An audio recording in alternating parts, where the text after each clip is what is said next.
Bien, buenos días a todos y a todas. Muchísimas gracias, embajador, por la presentación, y a Manuel muy especialmente por sus cariñosas referencias, que están motivadas por razones de amistad más que por otra cosa.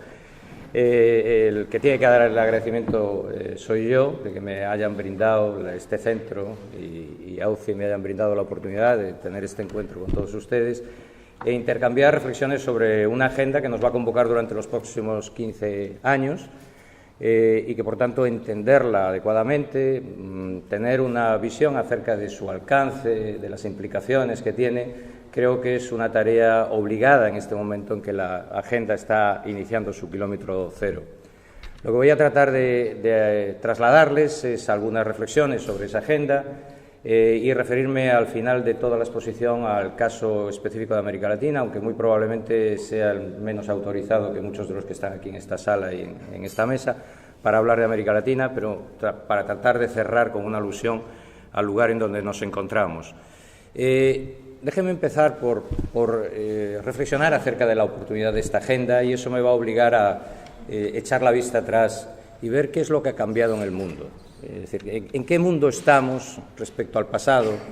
Y supongo que ustedes empezarán a temblar en cuanto oyen esto, porque cuando un profesor dice echamos la mirada atrás, piensa que va a hacer la crónica histórica desde el año cero de la humanidad. No voy a hacer tanto, pero sí me parece que es obligado que pensemos, que nos detengamos un momento a ver los importantes cambios que se han producido en el sistema internacional, porque si queremos construir una agenda que esté adecuada a los desafíos del presente, tendrá que ser tomando en cuenta, tomándole pulso a esa realidad e identificando cuáles son las características específicas del momento que vivimos.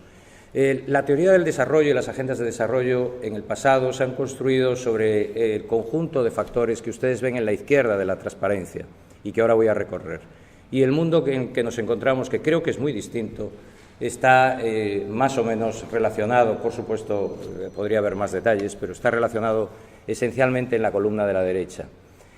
Buena parte de la teoría del desarrollo se construyó sobre una imagen que era un reflejo bastante fiel de lo que sucedía en el pasado, que era, digamos, un mundo que los estadísticos dirían que tenía una distribución bimodal, es decir, un grupo pequeño de países muy ricos, un gran grupo de países muy pobres, notablemente distanciados, y entre medias una gran brecha, la brecha norte-sur, que es como normalmente se le denominó.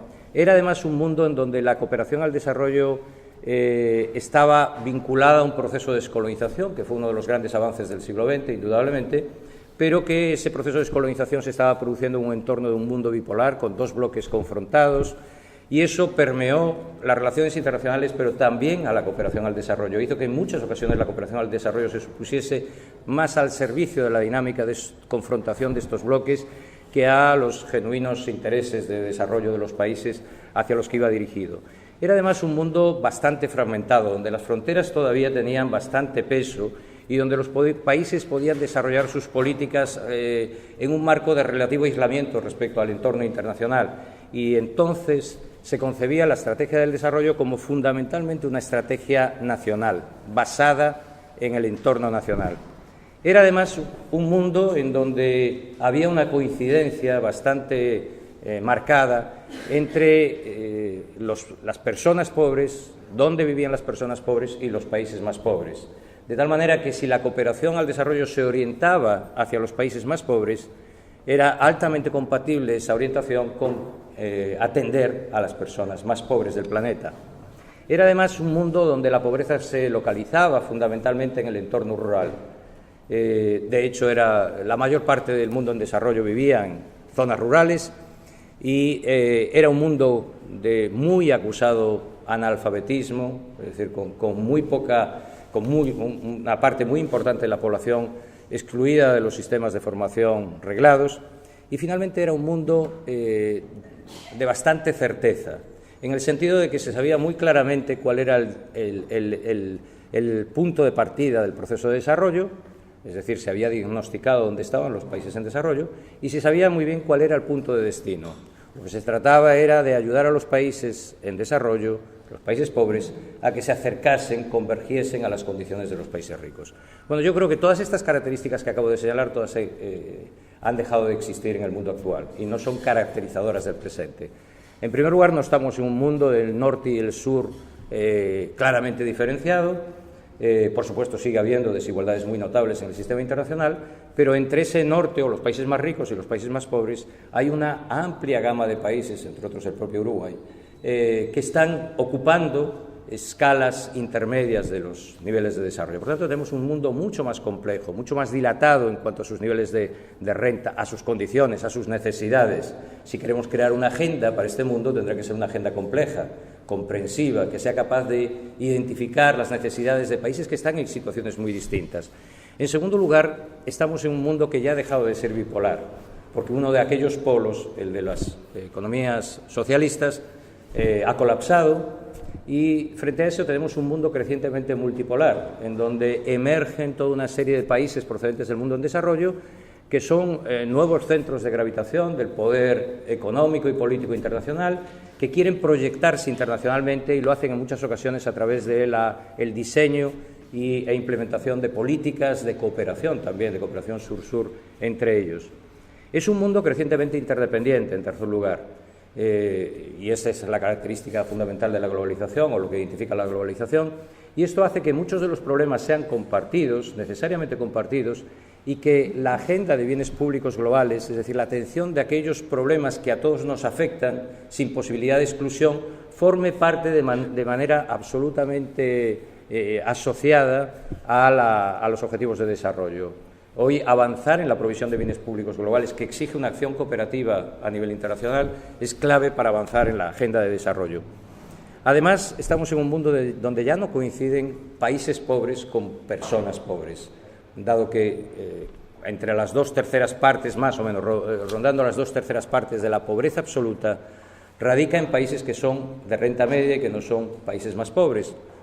Por tanto, si hay pobreza en los países de renta media, donde también necesariamente tiene que haber riqueza, quiere decir que hay un problema asociado a la agenda de desarrollo que tiene que ver con la inequidad en el seno de los países y no solo con la inequidad internacional en el sistema global. Es además un mundo urbanizado, un mundo donde la mayor parte de la población vive ya en ciudades. Y decir esto es algo muy importante, porque los modos de interacción social y de creación de actitudes personales y de visiones acerca del futuro es muy distinto en un mundo urbanizado que en un mundo ruralizado de personas aisladas. Es un mundo, además, crecientemente formado, y como mundo formado, y esto es quizás uno de los avances más importantes que se han derivado de los Objetivos de Desarrollo del Milenio, como mundo formado, la población está deseosa de hacerse partícipe en todos aquellos procesos de decisión colectiva sobre los que les concierne, y por tanto reclaman instituciones transparentes, democráticas, participativas, etcétera, etcétera. Y por último, y esto quizá para algunos sea lo más desasosegante, es un mundo donde no sabemos a dónde vamos. Frente a las certezas del pasado, hoy tenemos una idea clara de cuál es nuestro escenario de partida, pero no tenemos claro cuál es el escenario de llegada. Queremos construir un mundo inclusivo y un mundo sostenible, pero eso son dos bonitas palabras, pero no sabemos cómo hacerlo realmente, ¿no? Me gusta señalar que, para hacer balance de estas características, que dos de los rasgos básicos que identificaban la teoría del desarrollo o la visión del desarrollo, que eran el principio de la diferencia y el principio de la convergencia, que explico muy rápidamente. El principio de la diferencia es: hay un norte que es muy distinto a un sur, y para entender el sur es necesario crear categorías analíticas propias. La teoría del desarrollo nació con esa vocación de crear categorías analíticas que permitiesen entender al sur. Y el principio de la convergencia, que decía, aunque el sur es diferente, si le apoyamos, si se le da ayuda internacional, se le transfieren recursos, haremos que crecientemente el sur se asemeje al norte y converja con nosotros. Esos dos principios básicos se han disuelto. En primer lugar, porque ya no existe ese principio de diferencia. Existe un norte, por supuesto, países muy ricos, existen países muy pobres, pero en medio existe toda una gama de situaciones distintas de países, y tampoco ya existe el principio de convergencia, porque si hiciésemos a los países en desarrollo asemejarse a nosotros, al mundo sería insostenible, si reprodujesen nuestros patrones de consumo, de industrialización, etcétera. Por tanto, quiere decir que nuestro problema hoy, el problema de la nueva agenda, es cómo hacemos que unos y otros transiten hacia un escenario que no conocemos, pero en el que ninguno de nosotros estamos. Por tanto, el esfuerzo es mutuo de los países en desarrollo por acceder a ese escenario, de los países desarrollados para, en parte, desandar lo andado, pero acercarse a ese escenario de llegada. Bien, este para mí es el entorno en el que se define la agenda. Si vemos con estas características, diríamos los ODM, que fue la agenda que nos convocó durante los 15 años anteriores, fue una agenda, en cierta medida, yo le llamo de transición para no ser demasiado crítico, porque creo que ha hecho una gran aportación los Objetivos de Desarrollo del Milenio a los propósitos de desarrollo, pero creo que es una agenda que hasta cierto punto trataba de dar respuesta a un mundo que ya no existía, un mundo concebido de norte a sur, un mundo en el que el norte se preocupa por problemas del sur que no le afectan, pero que se conmueve por ellos, un mundo muy ayudocéntrico, un mundo de nosotros y ellos, que no es el mundo que acabo de describir. Aún así, la agenda de los ODM tuvo algunas aportaciones de las que nos tenemos que hacer eco y además que deben de inspirar la nueva agenda de los desarrollo sostenible, y de hecho las ha inspirado. Ha permitido colocar en la agenda temas importantes, el más importante de todos sin duda fue la lucha contra la pobreza extrema. Permitió una cierta coordinación internacional. El sistema internacional es un no sistema, es un conjunto de actores operando con total autonomía y descoordinación. La agenda de los ODM dio un marco para que complementásemos esfuerzos y eso es una aportación muy positiva. Y además nos acostumbró, y fue la primera vez que se hizo, a marcarnos agendas definiendo objetivos, metas cuantificables y periodos de realización. Todo esto son aportaciones de los ODM, pero también tuvo algunas desventajas que la nueva agenda yo creo que ha tratado de corregir. Entre otras, la primera de ellas es que fue una agenda, lo de los ODM, construida a espaldas de la participación social. Fue definida por un grupo de burócratas del sistema multilateral, que en mi opinión es el ámbito, perdón por los que trabajan en el sistema multilateral, el ámbito de menor rendición de cuentas de todos los sistemas burocráticos que existen en el mundo, probablemente en el ámbito democrático, ¿no? Es decir, que es un conjunto de funcionarios que difícilmente responden a sociedades porque tienen una dinámica muy autónoma de decisión. Lo cierto es que las sociedades no participaron en ese proceso. Además, fue una agenda que focalizó la atención en la pobreza, lo cual es obviamente de interés, pero dejó muchísimos temas de lo que entendemos que son claves para una agenda de desarrollo que quedaron fuera. Temas relacionados con la gobernanza y la calidad de gobierno, con la democracia, con los derechos humanos, con el crecimiento económico, con la generación de empleo, temas que son claves estaban fuera de la agenda. Se definieron metas, pero, digamos, no se definió en los ODM elementos de transformación que hicieran posible que esas metas se alcanzaran. De alguna manera, digamos, se pensó que con lo mismo, pero más dinero, se conseguían los objetivos de desarrollo del milenio. Yo creo que eso fue un error de los ODM, que en parte está corregido en los ODS, como después voy a tratar de señalar. Y después lo más importante de todo es que fue una agenda muy asimétrica, donde imponía muchas transformaciones para el mundo en desarrollo, pero muy pocos compromisos para el mundo desarrollado. Bueno, si ustedes convienen conmigo en que el mundo está aceptablemente reflejado de una manera muy sumaria en aquella columna de la derecha de la primera transparencia, probablemente también coincidan conmigo que si queremos dar respuesta a ese mundo, la nueva agenda tendría que tener algunos rasgos como los 6 que yo señalo aquí. En primer lugar, tendría que ser una agenda integral y comprensiva, porque el mundo es complejo, está diferenciado en los países, tiene problemas compartidos y problemas específicos, etcétera, etcétera. En segundo lugar, tendría que ser una agenda corresponsable, porque si estamos en un mundo donde ya no hay norte y sur, sino también hay países en situaciones intermedias, la responsabilidad de la acción internacional y la voz no debe descansar solo en los países desarrollados, sino también en muchos países en desarrollo que ya tienen capacidades, que ya tienen visiones acerca de cómo construir el futuro. En tercer lugar, tiene que ser una agenda cooperativa, porque si estamos hablando de que una parte muy importante alude a bienes públicos globales, los bienes públicos globales solo se pueden proveer a través de una acción cooperativa a escala internacional. En cuarto lugar, si queremos hacer una agenda que sea transformativa, necesariamente tiene que ser con el respaldo y la participación de las sociedades. Porque estamos hablando de cambiar patrones de consumo, patrones de producción, modos de ordenación de la vida social. Y, por tanto, esto no es un problema técnico, de ajustes técnicos menores, es cambios sociales de entidad que requiere que sean consensuados para que sean legitimados y sean respaldados por las sociedades. Creo que además tiene que ser una agenda, si nos implica a todos, que acepte ese principio de subsidiariedad que nos dice que aquello que se puede hacer más cercano a los ciudadanos no se traslade al ámbito global. La agenda de los ODM fue una agenda muy global, muy de Naciones Unidas. Si queremos construir una agenda que nos implique a todos, tendrá que ser una agenda que nos diga qué hacemos a nivel local, qué hacemos a nivel nacional, qué hacemos a nivel regional, qué hacemos a nivel global.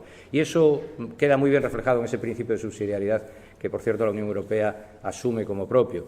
Y, por último, tiene que ser una agenda muy basada en la creatividad, porque identificamos problemas, pero de muchos de ellos no tenemos buenas soluciones. Por tanto, tenemos que buscar conjuntamente las soluciones. Tenemos que crear una agenda que nos ponga a trabajar de manera cooperativa y mucho más horizontal entre los países a la búsqueda de soluciones de los que solo tenemos parte de la respuesta. Bien, yo creo que la agenda aquí todavía pongo pues 2015, en realidad tendría que poner 2030, que es como se llama oficialmente, pues responde bastante aceptablemente a esto. Es una agenda enormemente comprensiva y universal. Ustedes ven ahí algunas de las frases que el documento de Naciones Unidas va reflejando va reflejando en lo acordado en el 25 de septiembre pasado de 2015, y no lo voy a leer, pero da esta idea de ambición, de amplio ámbito de preocupaciones, de dimensiones que acoge.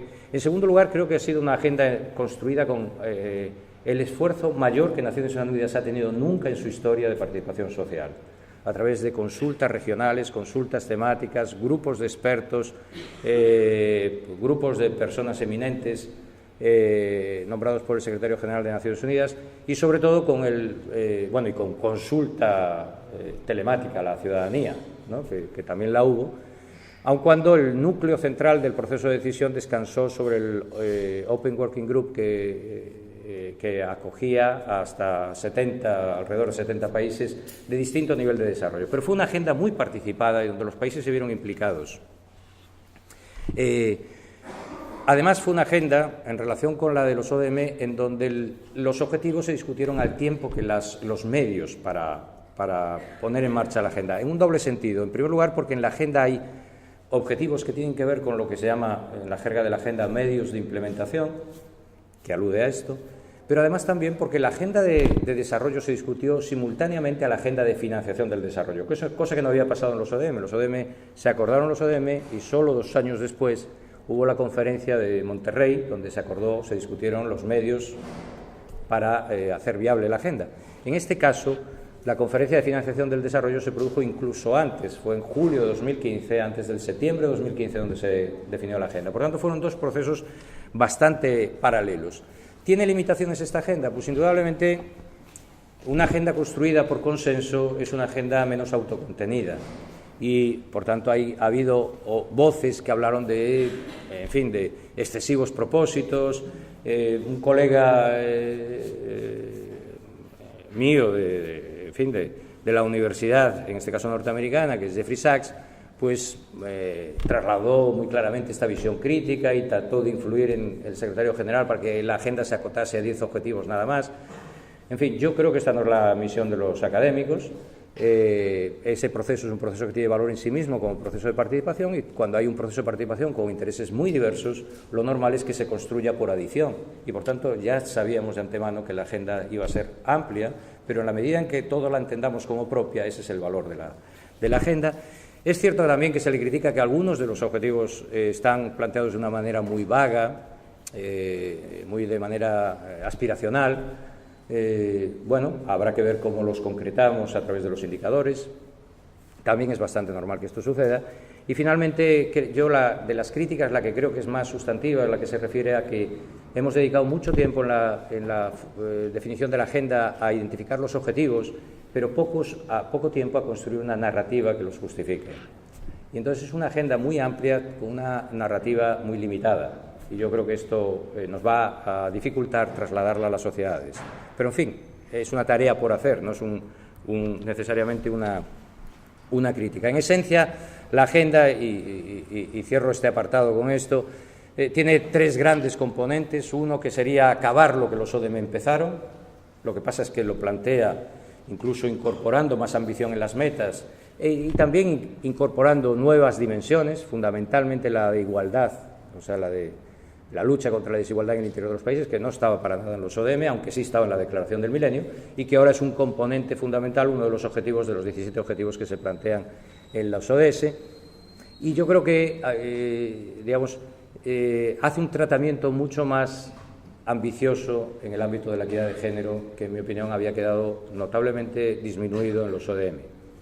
El segundo gran componente de la agenda es todo lo que tiene que ver con el tránsito hacia estrategias de desarrollo sostenible. Ya no avanzar en los ODM, completar la tarea de los ODM, sino avanzar hacia una transición en los modelos de desarrollo. Y yo creo que a esto también obligó, esta es la parte más novedosa de la agenda, hizo que se desplegasen mucho más ambiciosamente los objetivos de carácter ambiental. Fíjense ustedes que en los ODM había un solo objetivo ambiental en estos momentos, en los 17 hay 7 que tienen que ver con temas ambientales, pero también incorpora dimensiones nuevas, como las que tienen que ver con la gobernanza, la paz, los derechos humanos, por una parte, y en segundo lugar la que tiene que ver con el crecimiento económico, la generación de empleo, que tampoco estaba en los ODM. O sea que, digamos, este es el segundo gran bloque, y el tercer bloque es el que tiene que ver con la provisión de bienes públicos. Si esta es la oportunidad de la agenda y su contenido, la pregunta ahora ¿es realmente transformadora? ¿Podemos esperar de ella no solo que haga un buen diagnóstico, sino que nos ayude a transformar la realidad?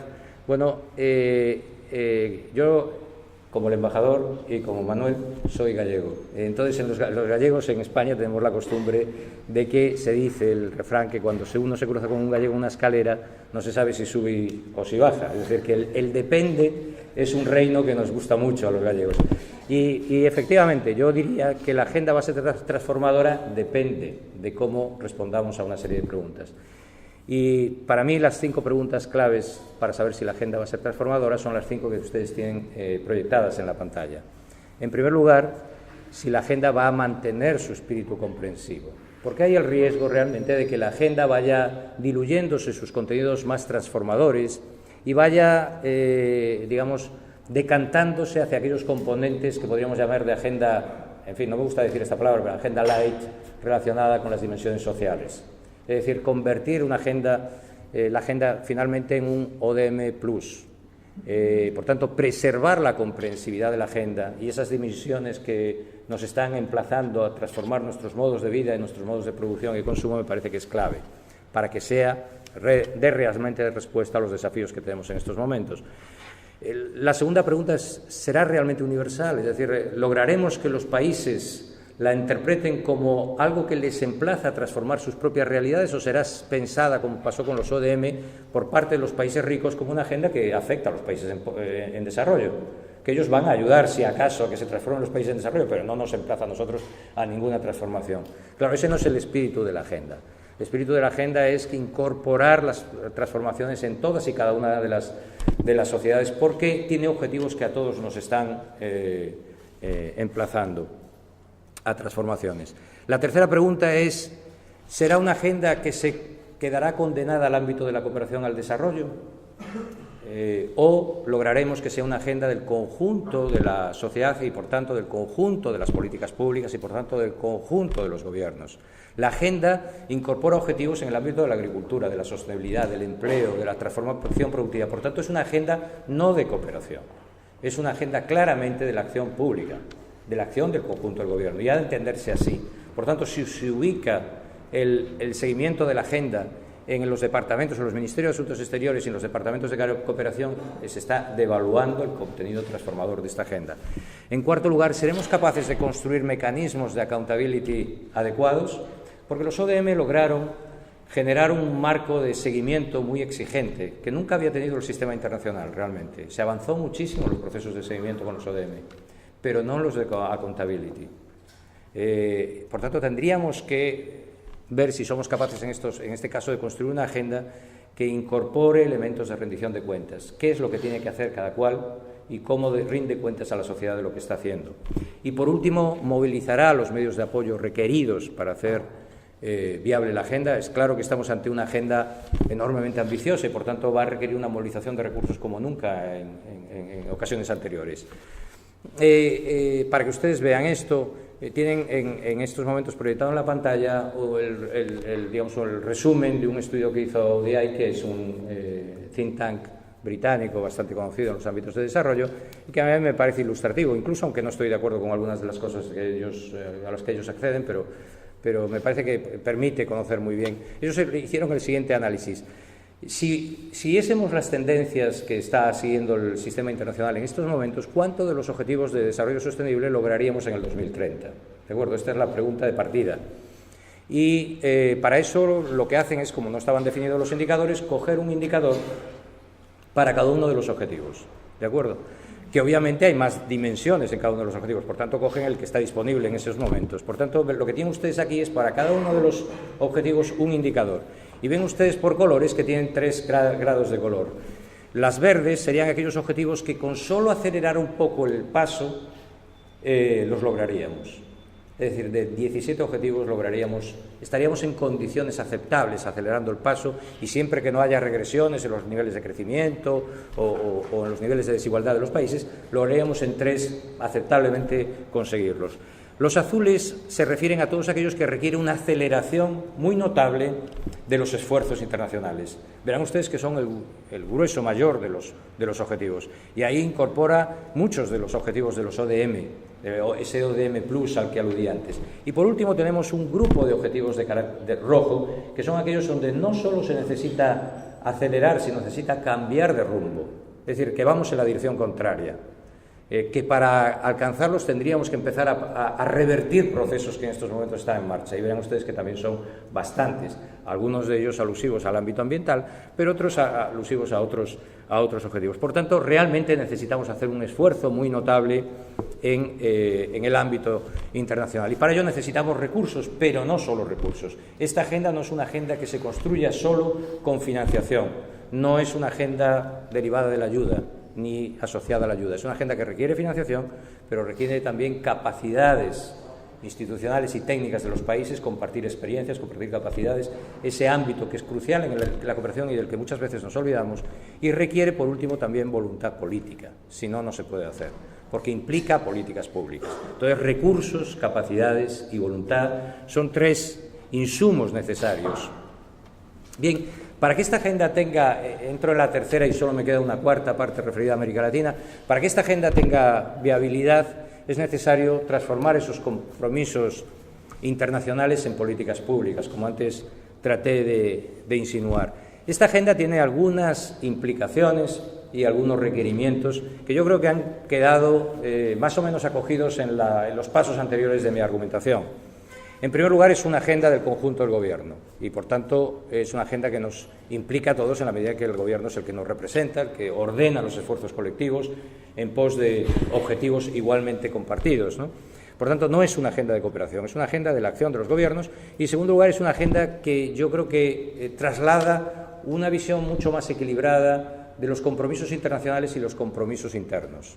Es decir, parte de las transformaciones a las que remite la agenda se traducen en políticas ad intra de los países, al interior de los países, en la política agrícola, en la política industrial, en la política de empleo, en la política de derechos humanos, no solo en la acción internacional. Es una agenda, digamos, mucho más equilibrada en cómo hay que mirar al exterior y cómo hay que mirar al interior. Y esto, por tanto, tiene, en mi opinión, 4 requerimientos claves para llevarse a efecto. En primer lugar, implicará transversalizar los ODS, es decir, permear las políticas públicas con los ODS. Es decir, ver de qué manera las políticas públicas incorporan los objetivos que hemos definido. Cuando uno diseña su política agraria, cuando uno diseña su política de medio ambiente, cuando uno diseña su política de empleo, cómo acoge los objetivos de desarrollo sostenible dentro de esas políticas. Soy bastante poco partidario de que convertir la agenda en una política en paralelo a la política que hacen los gobiernos. No es esa la misión de los ODS. La misión de los ODS es integrar los ODS en las políticas que se están implementando. Y soy también muy poco partidario de crear institucionalidades paralelas para hacer el seguimiento de los ODS. Lo que deben de hacerse es los ODS integrarse en la institucionalidad que define políticas públicas en cada caso en los gobiernos. Y eso es a lo que alude la transversalización. En segundo lugar, creo que es muy necesario que impliquemos a las sociedades en en el respaldo público a la agenda y en la exigencia de rendición de cuentas. Si no, esta agenda no se va a realizar muy probablemente. Es decir, las sociedades tienen que estar convencidas que es un momento, una ventana de oportunidad para alcanzar una sociedad a la que necesariamente tenemos que llegar, que sea más incluyente y por ello más gobernable y que sea también más sostenible y, por tanto, que permita un diálogo más, más respetuoso con el entorno biofísico en el que se desarrollan las sociedades. Va a requerir una movilización sin precedentes, como antes he dicho, de recursos, de capacidades y de voluntad política, y creo que un último requisito de esta agenda es que ningún actor va a ser especialmente protagonista de la agenda, o dicho de otra manera, ningún actor en solitario puede asumir esta agenda como propia. Más bien, nos va a obligar a trabajar actores de una manera concertada. Es decir, nos vamos a tener que acostumbrar las ONGs a trabajar con las empresas a trabajar con los gobiernos a trabajar con las universidades a trabajar con... Es decir, es una agenda que nos va a convocar a todos, pero además nos va a convocar a todos a trabajar conjuntamente, porque ninguno de los actores tiene las capacidades para afrontar los desafíos que la agenda propone. Dentro de esto de la movilización de recursos, una parte importante es la que se refiere a los recursos financieros, a los que antes he aludido, y hemos tenido la agenda de, la agenda de Addis Abeba, la conferencia de financiación del desarrollo de Addis Abeba. ¿Cuál es el balance que cabe realizar para saber si el primer paso que hemos dado es el adecuado? Bueno, pues de nuevo vuelvo a sacar mi condición de gallego y entonces diré que el balance es ambiguo realmente. El balance es ambiguo. Es decir, se han aprovechado cosas, ha habido cosas positivas en la conferencia de financiación del desarrollo, y ha habido cosas que yo creo que han sido oportunidades perdidas. Entre los aspectos positivos, bueno, el que la agenda de Addis Abeba mantiene el enfoque comprensivo que ya empezó la agenda de la conferencia de Monterrey. Esto puede parecer un elemento menor, pero es un elemento muy importante. Cuando se organizó la conferencia de financiación del desarrollo de Monterrey, hubo una enorme resistencia por parte de los organismos de Bretton Woods para que esos temas se discutiesen en Naciones Unidas. Porque, como ustedes saben, en aquellos momentos, sobre todo, quizá ahora ya no tanto, se pensaba que Naciones Unidas era como una gran ONG y, por tanto, tenía que discutir las cosas que discuten las ONGs, que no son cosas serias, ¿no? Las cosas serias las discuten los ministerios de finanzas y, por tanto, el Fondo Monetario Internacional y el Banco Mundial, donde, por cierto, los países desarrollados, y no creo que esto sea hacer demagogia, tienen mucha mayor capacidad de control de los procesos de decisión. Entonces hubo notables resistencias a que las Naciones Unidas abordase una agenda de financiación del desarrollo donde se contemplase no solo la ayuda, que eso sí le dejan discutir, sino los temas de comercio, los temas de inversión, los temas de remesas de migrantes, los temas de regulación de los movimientos de capital, etcétera, etcétera. Monterrey, después de esas resistencias, que estuvieron a punto, por cierto, de hacer que Bush no estuviese presente en la conferencia, que Estados Unidos, digamos, no le prestase apoyo, finalmente se consiguió realizar. Y, de nuevo, cada vez que se convoca una conferencia de financiación del desarrollo, vuelve a haber el riesgo de que se devalúe la agenda, ¿no? En ese sentido, Addis Abeba preservó el carácter comprensivo y se habla de todas estas dimensiones. Es más, la agenda incorpora un elemento novedoso, en mi opinión, absolutamente crucial, que es el que tiene que ver con las capacidades tecnológicas, la innovación, el conocimiento, que no estaba en otras conferencias de financiación del desarrollo y que para la nueva agenda de desarrollo sostenible es absolutamente crucial. Porque, repito, hablamos de modificar nuestros patrones de consumo y nuestros patrones de producción, los modelos de abastecimiento energético, pero no tenemos soluciones tecnológicas para eso, en muchos casos. Por lo tanto, hay que aplicar la creatividad, la investigación, y no solo en los ámbitos tecnológicos duros, sino también en los modos de organización social. La creatividad tiene que estar permeando al conjunto de la sociedad para enfrentarse a unos retos que no, ciertamente, si somos honestos con nosotros mismos, tenemos que decir que tenemos una meta aspiracional muy clara y muy razonable, pero no sabemos cómo llegar a ella y, por tanto, tendremos que aprender en el camino, a través de pruebas y error. Bueno, ese capítulo es muy importante y yo creo que también ha sido muy importante que en la conferencia de Addis Abeba haya habido un preámbulo normativo donde se repite que la financiación es un medio para conseguir, como diría Amartya Sen, el Premio Nobel de Economía, es un medio para conseguir fines que valoramos. Y esos fines son los derechos humanos, la igualdad de las personas, la distribución equitativa de oportunidades de progreso, etcétera, etcétera. Ahora ha tenido también insuficiencias. Yo creo que la primera insuficiencia es que si uno se lee, no sé si ustedes todos se tomaron trabajo de leer la declaración, pero es enormemente aspiracional en sus planteamientos. Apenas hay concreción de compromisos, salvo en la ayuda, que curiosamente no incorpora ningún compromiso nuevo, es decir, son los mismos de siempre, pero como los incumplen, pues se repiten. Pero no, en el resto no ha habido prácticamente concreción alguna. Después yo creo que hay una cierta descompensación en los componentes, en el sentido de que se ha abierto mucho espacio, con mucha énfasis, en el peso del sector privado, que a mí me parece importante. Yo creo que hay que convocar al sector privado al proceso de transformación. No construiremos la agenda de desarrollo sostenible sin implicar al sector privado en ella, ¿no? Pero es claro que la agenda tiene también componentes que son propios de política pública, que no pueden quedar al arbitrio del sector privado. Es decir, construir un sistema educativo accesible para todos, eso no es una tarea del sector privado, es una tarea del sector público, ¿no? Construir una salud equitativa para todos, eso es una tarea del sector público. Es decir, que a veces, tratando de llamar al sector privado al concurso para hacer realidad la agenda, digamos, se le da un énfasis que no le corresponde realmente, ¿no? Bienvenido sea, creo que tenemos que trabajar en que el sector privado se incorpore, pero creo que también tenemos que saber qué puede hacer o quién puede hacer qué, ¿no?, dentro de la agenda, y redimensionar en ese sentido. Y por último, yo creo que la agenda ha tenido una pérdida de oportunidad en algunos elementos. Por ejemplo, se discutió el tema de cooperación en el ámbito fiscal. Era un gran momento para que se avanzase en eso, y había una propuesta desde los países en desarrollo que era enormemente sensata: convirtamos el grupo de expertos en una organización con rango de organización estable y formal, y que avance en un campo en donde todos salimos ganando, coordinar fiscalmente eso.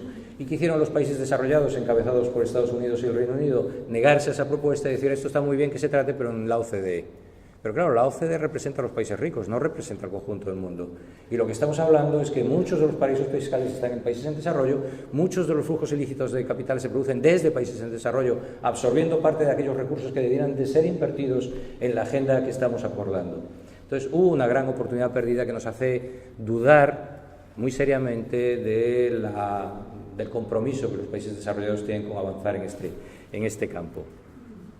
Necesitamos, por tanto, todo esto, la movilización de recursos, y voy a recorrer estas dos transparencias a continuación muy rápidamente para que se entienda los pasos que los gobiernos tienen que dar, en mi opinión, para implantar la agenda. Necesitamos recursos financieros, recursos no financieros, cambiar el marco habilitante de los procesos de desarrollo para invertir realmente los objetivos de desarrollo. Y eso pasa, en mi opinión, por 4 fases. Una primera, que es la que yo diría que está en estos momentos, si he interpretado adecuadamente las reuniones que he tenido con el gobierno uruguayo, que es la fase de adopción de la agenda, que se trata de adaptar la agenda a lo que son los objetivos nacionales, se trata de definir los indicadores específicamente nacionales, además de los internacionales que se establezcan, que se trata de construir conciencia acerca de la relevancia de la agenda, que se trata también de facilitar los networks, las redes entre actores que pueden hacer los objetivos realidad. Esta es la fase que tocaría hacer en estos momentos. La segunda, y creo que el gobierno uruguayo lo está haciendo muy, muy correctamente. En el caso español no puedo decir lo mismo, embajador, porque estamos en gobierno desde hace ya unos cuantos meses, pero en fin. En segundo lugar, la segunda etapa es la etapa de la implementación, ¿no?, de la implementación del plan, y yo creo que aquí lo más importante de la implementación del plan es cómo nos aseguramos de la coherencia de políticas, es decir, de que todas las decisiones que estamos tomando en los distintos ámbitos de la acción de gobierno no se distorsionan entre sí, es decir, que estamos aprovechando las complementariedades y no estamos generando conflictos entre las políticas. En ese ámbito de la implementación creo que es crucial esta dimensión de la coherencia horizontal entre políticas, coherencia, digamos, entre niveles, vertical entre niveles de la administración, local, regional, etcétera, y también coherencia en el tiempo, ¿no?, longitudinal, entre las decisiones que tomamos hoy y las que vamos a tomar mañana. Y creo que es muy importante que este plan, además, los mexicanos dicen aquello de que no hay amistad verdadera que no se refleje en el presupuesto, ¿no? Yo diría, no hay plan verdadero que no se refleje en el presupuesto. Por tanto, si queremos implementar el plan, necesariamente tiene que venir acompañado también de un ámbito presupuestario, que se presente ante la ciudadanía, es decir, que los gobiernos rindan cuentas, para empezar, presentando en el Parlamento, en los parlamentos, sus compromisos en este campo. Después vendrá la fase de seguimiento necesaria, que, digamos, implica una coordinación de los niveles de gobierno, porque en todos va a haber compromisos, pero sobre todo vendrá la fase de que los cuerpos representativos pidan cuentas a los gobiernos. Yo creo que esta agenda es una agenda mucho más fácil de generar accountability que los ODM, porque nos permite utilizar nuestras instituciones de accountability, que son los parlamentos fundamentalmente, para pedir al gobierno que nos rinda cuentas a ella. En la medida que es una agenda mucho más nacional que solo internacional, asienta sobre bases nacionales procesos para los cuales existen instituciones. No existen instituciones de accountability en el ámbito internacional, pero sí en los países democráticos existen en el ámbito nacional. La medida que tengamos una agenda que nos compromete nacionalmente, también tendremos esas instituciones. Y por último vendría la fase de evaluación, que es necesario también para, hemos dicho que estamos avanzando en un camino del que no sabemos muy bien a dónde vamos. Esto de la coherencia que antes he dicho, bueno, ustedes no ven nada, pero el propósito era que no viesen nada, sino simplemente la red de conexiones. Esto de la coherencia lo quería reflejar a través de esta transparencia, es decir, es que muchos de los objetivos están íntimamente relacionados. Aquí lo que ven ustedes es la conexión que existe entre los distintos targets de la agenda de los ODS. Verán ustedes, no verán nada, pero lo que ven son que es una red compleja, ¿no? Y eso nos dice, y aquí además verán la intensidad de los vínculos. Esto es un trabajo de Leblanc, de un colega que publicó en los working papers de UNDESA, de Naciones Unidas, y que creo que ilustra muy bien lo que trato de decir. Es decir, la coherencia es básica porque los objetivos están altamente relacionados, y para avanzar en educación has de avanzar en salud, has de avanzar en nutrición, has de avanzar en salubridad, has de avanzar en otros campos, ¿no? Entonces, hemos de entender la agenda como un compact, en donde es muy necesario que las políticas se complementen. Por eso, cuando hablaba de la implementación, el papel crucial que la coherencia tiene en la implementación, me parece clave. Y termino ya de una manera muy breve referido a América Latina, porque me parece que en este caso hay otras voces probablemente mucho más autorizadas que yo para pensar acerca de América Latina. Yo creo que América Latina está en una fase especialmente interesante. Ha tenido durante este último periodo logros muy notables en muchos ámbitos, ¿no? Ha tenido un periodo intenso de crecimiento, un entorno de estabilidad política y macroeconómica que en esta región no ha habido tantos, con esa duración, con esa intensidad, y además es un periodo de crecimiento que afectó de manera bastante generalizada a los países de la región y le ha permitido tener logros en muchos ámbitos. Uno de esos logros es el que tiene que ver con la conquista de espacios de políticas contracíclicas, que a mí me parece muy importante porque era uno de los elementos permanentes, recurrentes de inestabilidad en el proceso de crecimiento. Como dice un profesor de Harvard muy reconocido por quienes estudiamos en desarrollo, y yo soy profesor de crecimiento y me toca muchas veces repetirle estas frases a los alumnos, no es difícil crecer, lo difícil es persistir en el crecimiento, mantener el crecimiento estable durante un cierto periodo, que es lo que hace que se provoque desarrollo. Periodos intensos de crecimiento los han tenido todos, incluidos los países de América Latina. El problema es que duran poco y se revierten inmediatamente. Entonces, haber tenido un periodo largo de crecimiento como este que se ha tenido, pues ha sido clave para también construir políticas que sitúan a la región en mejores condiciones para afrontar los ciclos económicos y, por tanto, para preservar la estabilidad. Ha habido también un incremento de la movilidad social durante este periodo, con una emergencia muy visible en muchos países de clases medias que habían estado muy comprimidas en su presencia social a lo largo de los periodos anteriores. Se ha mejorado en los parámetros educativos de la región. Por supuesto, queda mucho recorrido por hacer en términos de calidad educativa, sobre todo en la segunda nivel de enseñanza, pero creo que se ha avanzado muchísimo y, sobre todo, también se ha avanzado en los temas de déficit sociales. Es una de las únicas regiones del mundo, miren ustedes, que en las últimas 2 décadas aproximadamente el 67% de los países para los que existen datos ha crecido la desigualdad en el periodo. La única región del mundo en donde ha logrado reducir la desigualdad ha sido América Latina. No solo ha reducido la pobreza, sino que ha reducido la desigualdad. Bien es cierto, para decirlo todo, que partía de niveles extraordinariamente elevados de desigualdad para el nivel de renta que tenían, pero en todo caso el logro es el logro, ¿no? Y efectivamente se ha reducido la desigualdad.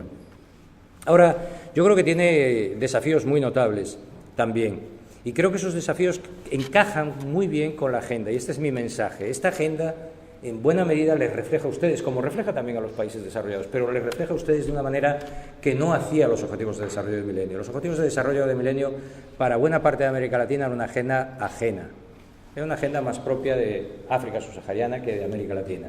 Yo creo que esta agenda es una agenda que da respuesta a muchos de los problemas y desafíos de América Latina. A mí me gusta considerar que esos desafíos están básicamente agrupados en torno a tres grandes, yo les he llamado trampas.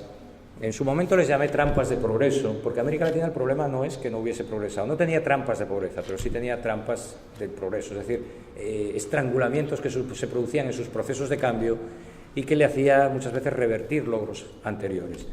Ahora ese término de trampas de progreso, como yo les llamé, se le denomina en la literatura internacional trampas de renta media, y yo me sumo al consenso internacional y cambio mi denominación sin ningún coste, ¿no? Y me gusta señalar que creo que hay tres grandes trampas en estos países. La primera de ellas es la transformación productiva. Es decir, en América Latina hemos visto un periodo de progreso, pero se avanzó muy poco en la diversificación y el cambio productivo. Y eso es clave para el aprovechamiento más pleno de sus inversiones educativas, porque tienen modelos que descansan sobre sectores primarios, básicamente. De hecho, ha habido una reprimarización, fundamentalmente del cono sur. No tanto quizá de América del Sur en general, no tanto de Centroamérica, pero de América del Sur ha habido una reprimarización durante este periodo de crecimiento. Es decir, se ha ido en un proceso de cambio de la estructura productiva en sentido inverso al que se hubiese debido ir, ¿no?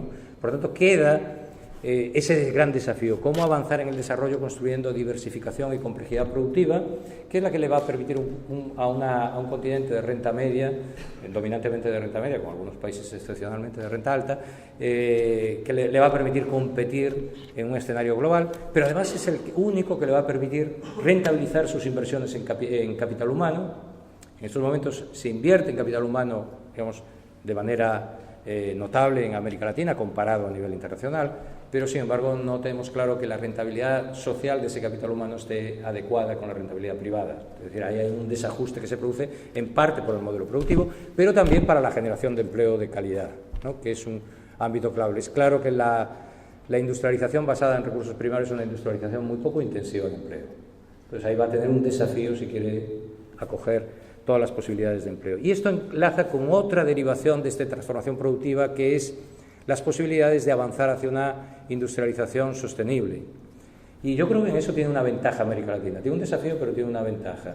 Y es que es una de las regiones, digamos, primero es la región más rica en biodiversidad del mundo, pero además también es una región enormemente dotada para los abastecimients energéticos sostenibles. Y por tanto debiera tomar liderazgo en ese proceso y hacer ese leapfrogging, ese salto de rana, digamos, que le permita pasar de una industrialización basada en recursos primarios a una industrialización más compleja, pero con modelos energéticos que no sean dependientes del carbono, como hemos tenido que pasar los países desarrollados. El segundo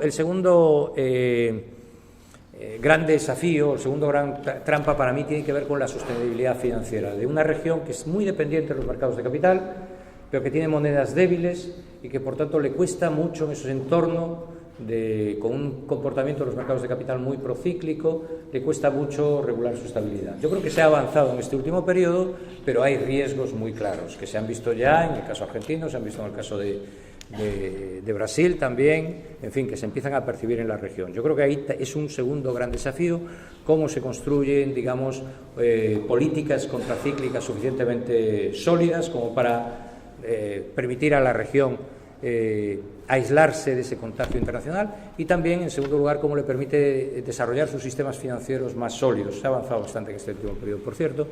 Y por último, un tercer gran desafío es el cómo construye institucionalidad legitimada al tiempo que corrige la desigualdad, que son dos caras del mismo problema. Es muy difícil tener instituciones legítimas en un entorno de alta desigualdad social.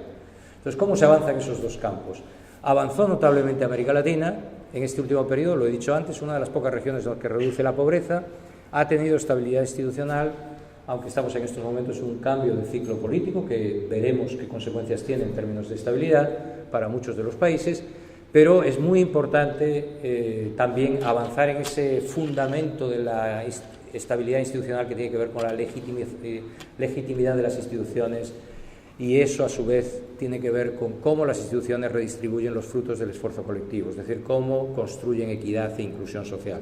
Y ahí queda todavía para América Latina un gran camino por recorrer. Se ha avanzado, pero se ha avanzado.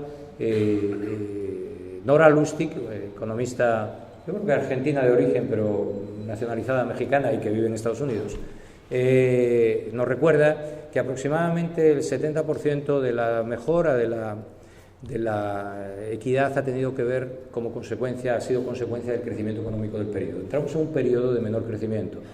Por tanto, tenemos que preservar, porque el otro 30% se ha debido a las políticas sociales, ¿no?, a la capacidad redistributiva de las políticas sociales. Tendremos que preservar la potencia y el vigor de las políticas sociales en un entorno de menor crecimiento, y eso es un gran desafío. Todos estos desafíos en el ámbito productivo, en el ámbito de la estabilidad, en un marco internacional más habilitante y en el ámbito social e institucional están contenidos en la Agenda de Desarrollo. Por tanto, tenemos una agenda que refleja muy bien los desafíos de América Latina. Por tanto, creo que hay como punto de partida un mayor alineamiento de la agenda con las prioridades de la región, pero también hay una mayor necesidad de que la región se implique para que la agenda prospere. Ayer en una reunión les comentaba yo a los colegas de AUCI que en esto de renta media, yo que llevo bastantes años defendiendo la cooperación con los países de renta media y he pasado por distintas etapas, he pasado por una etapa donde nadie me hacía ni caso, y a quienes defendíamos eso, a una etapa y yo trataba de decir, no, es que los países de renta media necesitan todavía de la cooperación internacional porque tienen obstáculos en su proceso de transformación, tienen debilidades, fragilidades estructurales. Y ahora ya me he empoderado, como diría las colegas de género, me he empoderado y ya digo, no, miren, es que no es que los países de renta media necesiten de ustedes, es que nosotros, o sea, ustedes necesitan de los países de renta media para que esta agenda se cumpla. Es decir, no solo es que la agenda está más alineada con las prioridades de la región, sino que además, para que esta agenda sea realidad, no lo será si los países como las regiones de América Latina de renta media se implican activamente en esa agenda. Y yo creo que ahí tienen también una tarea que hacer hacia el interior, pero también hacia el ámbito internacional. Y creo que en el ámbito internacional, y con esto termino, es obligado que los países den pruebas de que efectivamente no solo se implican en una acción cooperativa de desarrollo, como lo están haciendo a través de la cooperación sur-sur, sino que están dispuestos a invertir y mejorar esa política, y hacerlo públicamente, y a trasladar sus experiencias al ámbito internacional, y a fijar estándares mínimos de calidad para esa acción de cooperación. Creo que han hecho el primer paso, y es necesario que esta agenda les anime a avanzar en ese campo de la cooperación internacional, trasladando al sistema la riqueza que comporta nuevas visiones acerca de la acción de cooperación, nuevas prioridades acerca de cuáles son los objetivos deseables para esa cooperación, de las que podamos aprender también los países que llevamos más años practicando la cooperación al desarrollo. Muchas gracias.